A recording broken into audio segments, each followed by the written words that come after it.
Hello friends, welcome to the channel. इस video में हम बात करेंगे लेटेस्ट क्वेश्चन पेपर की MEG 04 aspects of language.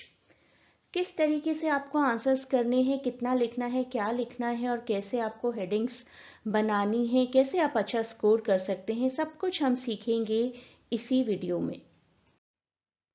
Upcoming exams के लिए आप लोग पीडीएफ्स ले सकते हैं प्रिपरेशन के लिए। MEG 1 से 11 तक की सभी सब्जेक्ट्स की पीडीएफ अवेलेबल है और आप बहुत ही कम टाइम में बहुत अच्छी प्रिपरेशन कर सकते हैं। इसके अलावा MEG 17 और 18 की भी पीडीएफ्स हैं। कुछ कोर्स ऐसे हैं जिनकी पीडीएफ अभी प्रिपेयर्ड नहीं है। आई बिलीव इन क्वालिटी और जून एग्जाम तक आपको ये सभी पीडीएफ्स भी मिल जाएंगी। इसके अलावा कुछ सब्जेक्ट्स ऐसे हैं जिसके प्रीवियस एनालिसिस भी अवेलेबल हैं, जैसे MEG 01 के लिए आपको जून पेपर का एनालिसिस भी मिलेगा पीडीएफ की फॉर्म में, और MEG 04 के लिए भी इंपॉर्टेंट टॉपिक्स मैंने प्रोवाइड किए। पहले तो आपको 28 और उसके अलावा मैं आपको इसका पीडीएफ भी दूंगी, इस एनालिसिस का जो हम अभी क्लास में कर रहे हैं। डिटेल्ड पीडीएफ दूंगी। अभी तो हम शॉर्ट में कवर करेंगे ना, थोड़े से टिप्स और ट्रिक्स, लेकिन एग्जैक्ट आंसर क्या है वो आपको पीडीएफ में मिल जाएगा। MEG 1 के लिए हम लोग time to time RTC practices भी करते रहते हैं। आरटीसी प्रैक्टिस करना बहुत ज़रूरी है, बिकॉज आरटीसी का आप सही आंसर देते हैं ना तो एग्जामिनर पर बहुत अच्छा इम्पैक्ट आता है। चलिए बढ़ते हैं अपने linguistic aspects of language subject की तरफ। इस सब्जेक्ट में चॉइसेस थोड़ी कम होती हैं। आपको टोटल 7 क्वेश्चंस ही दिए जाते हैं। जनरली आपको बाकी सब्जेक्ट्स में 8 या 9 क्वेश्चंस होते हैं ना, यहाँ पर आपके 7 क्वेश्चंस होते हैं, जिसमें से 5 आपको करने होते हैं और first question is of short notes. First question काफ़ी अच्छा स्कोरिंग क्वेश्चन होता है और उसमें विद इन क्वेश्चन ऑप्शंस होते हैं, चॉइसेस होती हैं, तो आप 4 में से कोई 2 ऑप्शंस चूज कर सकते हैं जिसको आपको कवर करना है। बाकी आपको इन सभी क्वेश्चंस में से 2, 3, 4, 5, 6, 7 यहाँ से आपको कोई 4 क्वेश्चंस करने ही पड़ेंगे। तो अच्छे से प्रिपरेशन करिए। सिर्फ 2 क्वेश्चंस को लीव करने का ऑप्शन होता है आपके पास, अदरवाइज आपको 3 to 4 क्वेश्चंस को लीव करने का ऑप्शन होता है। तो ये है पहला क्वेश्चन। आपको टोटल 25 शीट्स मिलती हैं लिखने के लिए। फ्रंट एंड बैक काउंट करके 25 अप्रॉक्स शीट्स मिलती हैं, एक्स्ट्रा शीट्स नहीं मिलेंगी। तो अपने आंसर को रिस्ट्रिक्टेड रखिएगा उसी हिसाब से, क्योंकि आपका कोई आंसर रह गया तो आपको कोई और शीट नहीं मिलेगी, फिर उसके marks without any cause lost हो जाएंगे। French influence, change in connotation, consequences of bilingualism, monist view of style. तो सबसे पहले बात करेंगे फ्रेंच इन्फ्लुएंस की। अभी तो मैं आपको बिल्कुल शॉर्ट में बता रही हूँ, मेरी डिटेल्ड पीडीएफ भी है इसकी। फ्रेंच इन्फ्लुएंस कैसे आया था? 1066 की जो वॉर हुई थी, नॉर्मन कॉन्क्वेस्ट बोला जाता है, उसके बाद French English court, church, administration की लैंग्वेज बन गई थी, जिसने करंट इंग्लिश को इन्फ्लुएंस किया था। और जब इन्फ्लुएंस हुआ तो हर जगह ये लैंग्वेज आ गई, लॉ गवर्नेंस में, रिलीजन में, मिलिट्री में, क्विजीन में भी। इवन कौन कौन से वर्ड्स आए, किस किस तरीके से वर्ड्स इस्टेब्लिश हुए, ये मैं आपको डिटेल में पीडीएफ में प्रोवाइड करूंगी। तो in conclusion you can say कि बहुत से फ्रेंच वर्ड्स इवॉल्व हो गए स्लोली एंड स्टेडीली, जिसने मॉडर्न इंग्लिश को बहुत ज़्यादा इन्फ्लुएंस किया, पूरे कल्चर को, पूरे फैशन को, पूरे एडमिनिस्ट्रेशन को इन्फ्लुएंस किया। Change in connotation and association से रिलेटेड है नेक्स्ट क्वेश्चन। कॉनोटेशन का मतलब होता है कि इमोशनल इम्पैक्ट होना किसी वर्ड का, जैसे कि home, you do not go only for definition but you also feel warmth and safety while speaking the word home. तो कॉनोटेशन किस तरीके से स्लोली एंड स्टेडली शिफ्ट हो गई, जैसे कि गे वर्ड था, उसका मतलब था happy, only happy, I am feeling gay. But अगर आप आज गे बोलेंगे ना, आई एम गे, तो you will B mocked for being homosexual, that is the trend of society. अब गे का मतलब शिफ्ट होकर सिर्फ होमोसेक्सुअलिटी रह गया है। पॉलिटिकल इवेंट में लिबरल को आज़ाद माना जाता था, अब लिबरल को पॉलिटिकल आइडियोलॉजी माना जाता है। टेक्नोलॉजिकल इन्फ्लुएंस तो है ही बहुत सारे वर्ड्स का। व्हाट्सएप का मतलब पहले हुआ करता था हाउ आर यू डूइंग, लेकिन अब वो चेंज हो गया है। टैबलेट, क्लाउड, इन सब का मतलब चेंज हो गया है। ब्लूबेरी का मतलब चेंज हो गया है। राइट तो बहुत से मतलब हमारे स्लोली एंड स्टेडली सोसाइटी में चेंज होते जा रहे हैं, दैट मीन्स कि उनका कॉनोटेशन एसोसिएशन चेंज होता जा रहा है। लैंग्वेज इवॉल्व होती है धीरे धीरे अपने इमोशनल और कल्चरल कंटेक्स्ट के हिसाब से। नेक्स्ट क्वेश्चन था आपका बायलिंगुअलिज्म से रिलेटेड। बायलिंगुअलिज्म का मतलब होता है टू नो टू और more than to languages fluently. I believe हम में से लगभग सभी लोग बायलिंगुअलिस्ट हैं। कॉग्निटिव बेनिफिट्स होता है इंडिविजुअल के लिए when we know more than one language, हमारा mental flexibility, problem solving attitude increase होता है। अगर आप में से कोई जर्मन, फ्रेंच, इटालियन और कोई लैंग्वेज भी जानता है तो आप ये फील करते होंगे कि आपको आपकी नॉलेज ऑटोमेटिकली इन्हांस हो जाती है, राइट।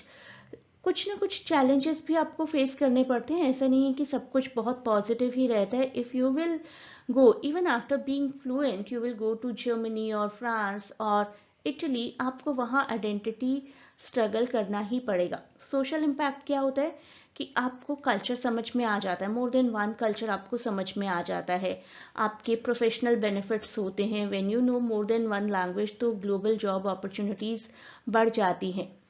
लेकिन रिस्क ऑफ मार्जिनलाइजेशन भी रहता है, क्योंकि no matter how fluent you are, when you go to some other country, you will be called minority there.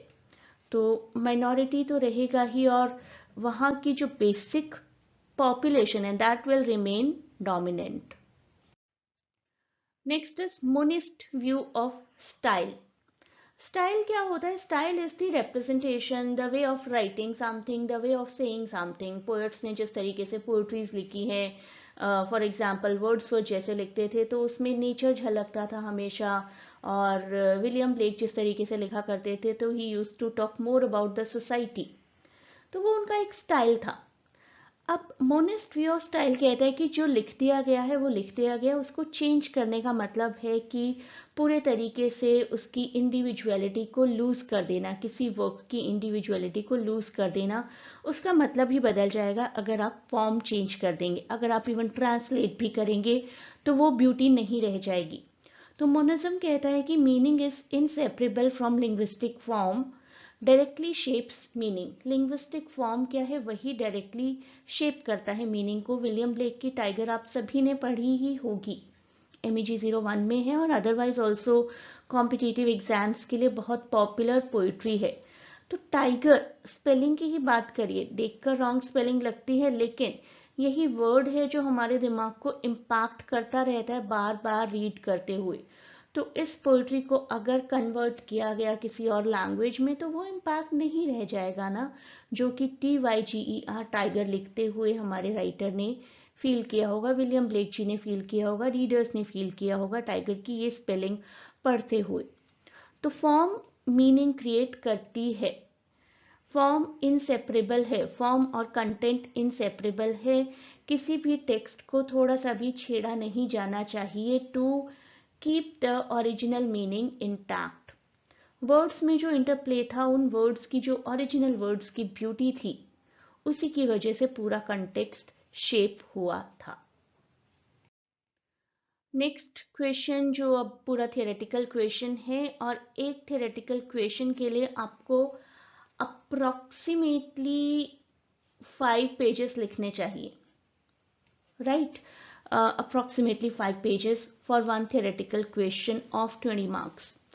Discuss linguistic determinism and linguistic relativity. Determinism का मतलब है कि लैंग्वेज जो है ना वो आपको फुल्ली इन्फ्लुएंस कर रही है, फुल्ली, बिल्कुल। लैंग्वेज में जो वर्ड है उसी की वजह से आप अपने व्यू पॉइंट्स बना पा रहे हैं। और रिलेटिविटी का मतलब है कि लैंग्वेज आपको सिर्फ इन्फ्लुएंस कर रही है, आपके बिहेवियर को, आपके पूरे लाइफ स्पैन को सिर्फ इन्फ्लुएंस किया जा रहा है लैंग्वेज से।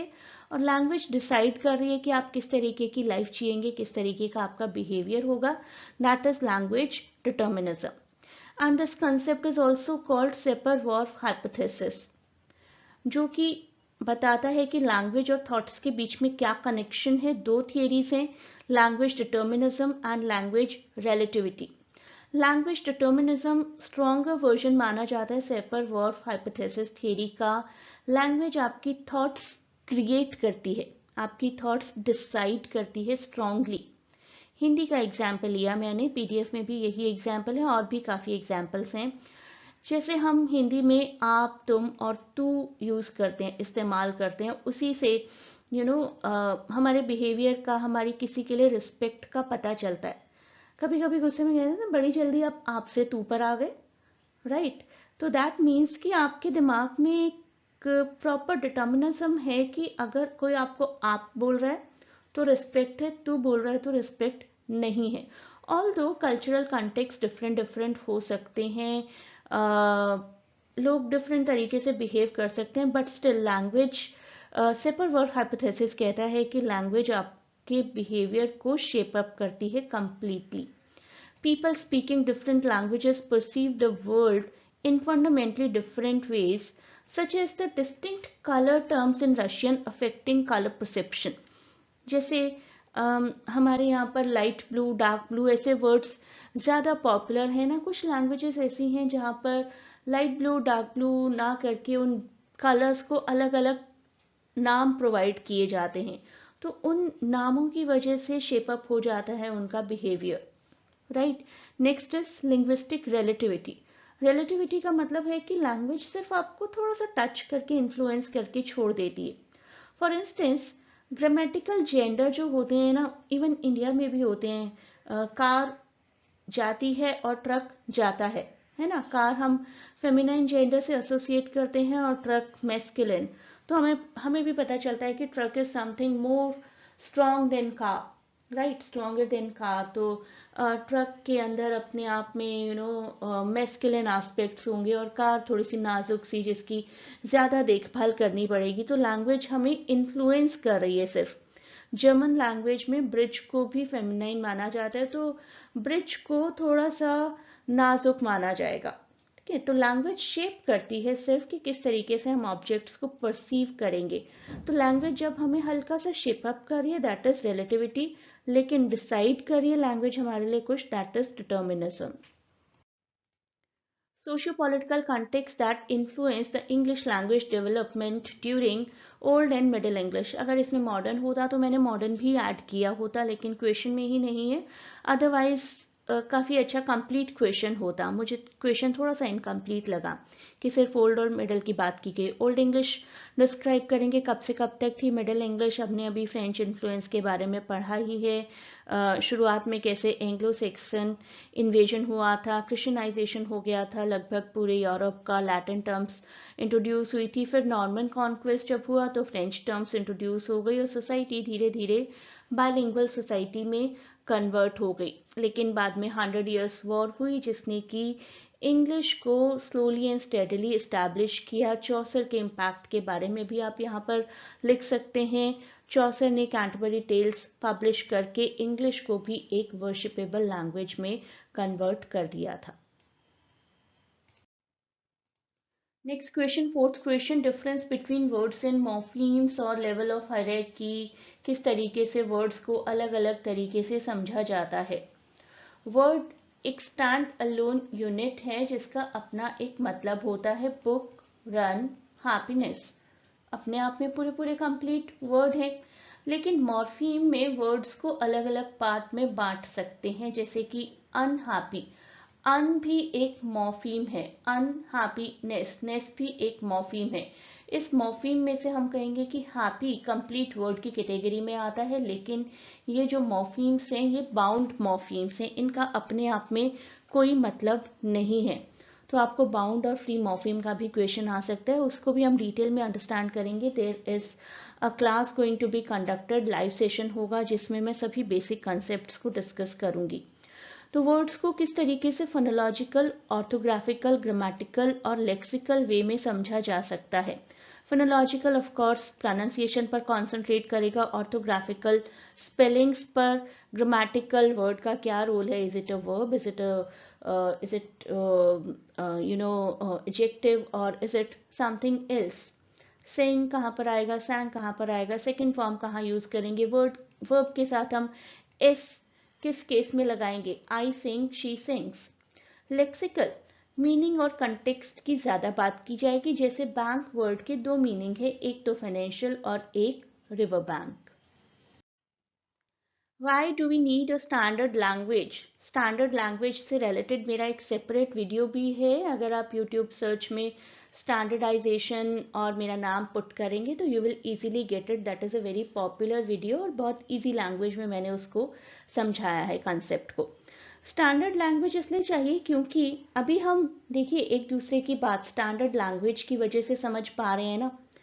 इंश्योर वर्ड का मतलब आपके लिए भी वही है जो मेरे लिए है, रीजन वर्ड का मतलब आपके लिए भी वही है जो मेरे लिए है। तो स्टैंडर्ड लैंग्वेज का होना बहुत ज़रूरी है ना। अगर रीजन वर्ड का मतलब मेरे लिए होता बुक और आपके लिए होता पेंसिल तो आपको लगता मैं क्या बात कर रही हूँ, राइट? तो that is the meaning of standardisation. Clear communication के लिए ज़रूरी है, मीडिया, गवर्नमेंट, एजुकेशन, किसी भी तरीके के। और यूनिटी प्रमोट करता है, मिस कम्युनिकेशन नहीं होंगी अगर सब लोग एक वर्ड का एक ही मीनिंग समझेंगे। लैंग्वेज को स्टैंडर्ड बनाना आसान काम तो नहीं रहा होगा। बहुत सारे डायलेक्ट्स प्रिवेल करते हैं एक ही कंट्री में, तो किसी एक डायलेक्ट को चूज किया जाना फर्स्ट पार्ट होता है लैंग्वेज को स्टैंडर्डाइज करने का। उसके बाद ग्रामर, स्पेलिंग, प्रोनाउंसिएशन सब चीज़ें चेक की जाती हैं, देखा जाता है कि कौन से टेक्स्ट को यूज़ करना है हमें वेरीफाई करने के लिए। उसके बाद इलाबरेट किया जाता है, स्प्रेड किया जाएगा उस लैंग्वेज को, कुछ डोमेन्स में कुछ टर्म्स डिसाइड की जाएंगी, इम्प्लीमेंट किया जाएगा मीडिया में, एजुकेशन में, गवर्नमेंट में। Then we will check population ने एक्सेप्ट कर लिया या नहीं कर लिया। पॉपुलेशन को भी धीरे धीरे एक्सेप्ट करना ही पड़ेगा। Whatever standard language will be decided by a country. Clarity, unity, effective communication, इन सब के लिए यूजफुल रहती है एक standard language, specifically in a diverse country like India. Importance of language planning. Language planning क्या होता है? Language planning is an effort by government to make some language standardized. तो क्या क्या लिमिटेशंस हैं लैंग्वेज प्लानिंग को लेकर? तो सबसे पहले तो की एस्पेक्ट क्या है लैंग्वेज प्लानिंग का? स्टेटस प्लानिंग के डिसाइड करना है कि ऑफिशियल लैंग्वेजेस कौन कौन सी होंगी। उसके बाद उन ऑफिशियल लैंग्वेजेस को या एक पर्टिकुलर लैंग्वेज को बिल्कुल स्टैंडर्डाइज किया जाना, उसकी ग्रामर, उसकी वोकैबलरी, उसकी राइटिंग को। फिर प्रमोट किया जाना कि लोग वो लैंग्वेज सीखें जो स्टैंडर्डाइज की गई है। कल्चरल प्रिजर्वेशन होता है, माइनॉरिटी लैंग्वेजेस को कई बार प्रोटेक्ट कर दिया जाता है with the help of language planning. ऐसा हो सकता है कि पूरी कंट्री में कोई और लैंग्वेज स्टैंडर्ड लैंग्वेज है, लेकिन एक पर्टिकुलर प्लेस में एकेडमिक और कल्चरल इन्फ्लुएंस के पॉइंट ऑफ व्यू से वहाँ की इंडिजिनस लैंग्वेज को भी प्रमोट किया जाता है। इकोनॉमिक ग्रोथ के लिए लैंग्वेज प्लानिंग बहुत इंपॉर्टेंट है, नेशनल इंटरनेशनल कम्युनिकेशंस में हेल्प मिलती है, सोशल इक्विटी इक्वालिटी आती है, एजुकेशन का एक्सेस सबके लिए हो जाता है। लेकिन सबसे बड़े चैलेंजेस कहाँ पर आते हैं? क्योंकि लैंग्वेज बहुत डाइवर्स है, कई बार रीजनल लैंग्वेज को लेकर लोगों में एक रेजिस्टेंस होती है कि हम तो सिर्फ अपनी ही लैंग्वेज को एनहांस करेंगे, यूज़ करेंगे, नेशनल लैंग्वेज को नहीं। डोमिनेंट लैंग्वेज जहाँ पर मल्टीपल लैंग्वेजेस होंगी वहाँ ये ट्रबल्स आएंगी ही आएंगी। ऐसा हो सकता है कि जैसे इंडिया में हिंदी और इंग्लिश बहुत ज़्यादा प्रिवेल करते हैं और बाकी languages slowly and steadily marginalise होती जा रही है, लेकिन कुछ रीजन रिलीजन्स ऐसे हैं जिन्होंने अपनी लैंग्वेज को अभी भी प्रिवेल किया हुआ है। तो language planning basically just like language standardisation unity को प्रमोट करती है और इफेक्टिव कम्युनिकेशन में हेल्प करती है। लैंग्वेज में वैरायटी है तो लैंग्वेज हेट्रोजीनियस होगी ही होगी, यही है हमारा 7th question.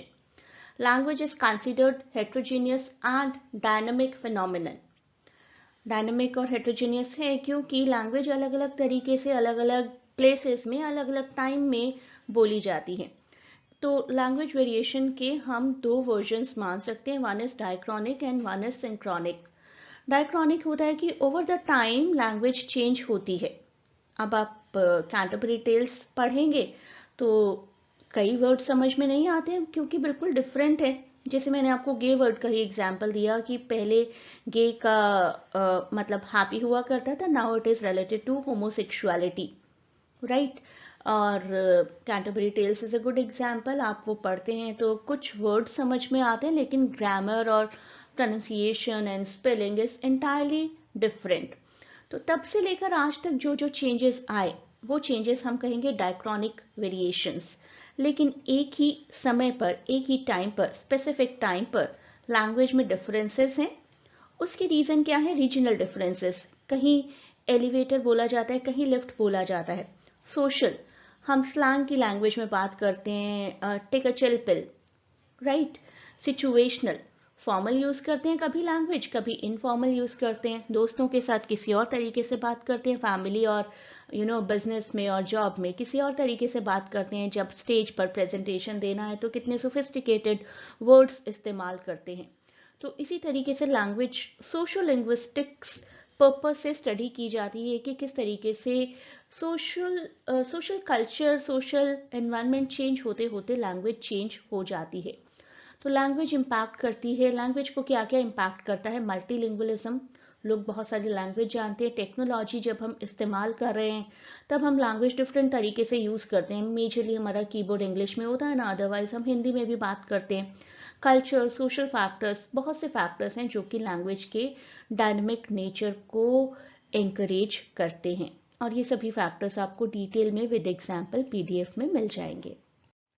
Live session will be conducted on 17th December and timings tentative हैं, मोर और लेस बहुत ज़्यादा चेंज नहीं होगा। अगर होगा तो you will be informed. This is the link where you can enquire for this session. पूरा एक रिविजन करेंगे सभी इंपॉर्टेंट पॉइंट्स का। तो good luck for this session and good luck for your exams. मेरे पास लाइव सेशंस के लिए बहुत क्वेरीज आ रही हैं। लाइव सेशंस में अभी न्यू नहीं शुरू कर रही हूँ, बिल्कुल नए फ्रेश सेशंस तो दिसंबर एंड या जनवरी से ही शुरू होंगे जून एग्जाम्स के लिए। अभी मेरे सभी प्रीवियस बैचेस की रिविजन ही चल रही है।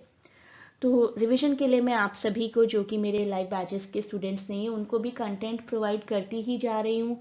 टेलीग्राम पर आप कनेक्ट होकर पूछ सकते हैं कि किस तरीके से आपको PDF मिलेगी। लाइव सेशन भी ज्वाइन करना चाहते हैं जून एग्जाम के लिए तो दिसंबर एंड या जनवरी ऑनवर्ड्स कर सकते हैं। Again a good luck for your exams.